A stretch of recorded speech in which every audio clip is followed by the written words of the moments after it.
யாரு மேலே யாரு கேஸ் போடுறது? அவர் மேலே நீங்கள் கேஸ் போட்டுங்க, ஆனால் அந்த கேஸ் எப்படி கிடப்பில் போடணும்னு எங்களுக்கு தெரியும் அப்படின்ற மாதிரியான செயல்கள் தற்போதைய தமிழ்நாட்டில் நடந்துகிட்டு வருது.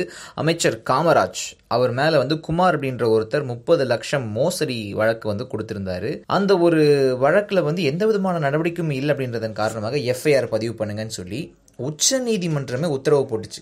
இப்போ நீங்கள் பண்ணுறீங்களா இல்லை சிபிஐக்கு கேஸை மாற்றவா அப்படின்னு ஒரு கேள்வியும் கேட்டிருந்தாங்க.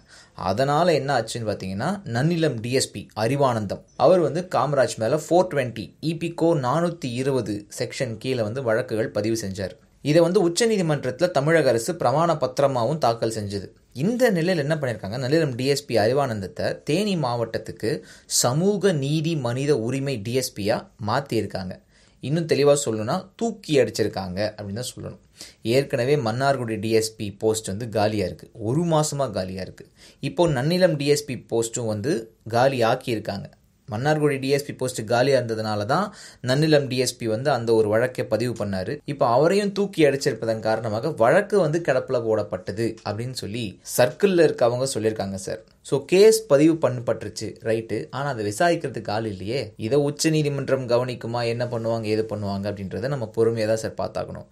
இது ஒரு பக்கம் இருக்க, இன்னொரு பக்கம் கிட்டத்தட்ட 300 கோடி ரூபாய் லஞ்சம் கொடுக்கப்பட்டிருக்கு தமிழகத்தில் இருக்கிற அமைச்சர்களுக்கு அப்படின்னு சொல்லி சேகர் ரெட்டி அவரோட டைரி கைப்பற்றப்பட்டிருக்கு இல்லையா, அதிலிருந்து ஒரு குறிப்பு கிடைச்சிருக்குங்க. மணல் மாஃபியா கும்பல்லையும் சரி, திருப்பதி தேவஸ்தான அறங்காவலர் குழு தலைவர் பதவியிலும் சரி சேகர் ரெட்டி அவர்கள் இருந்திருக்காப்புல.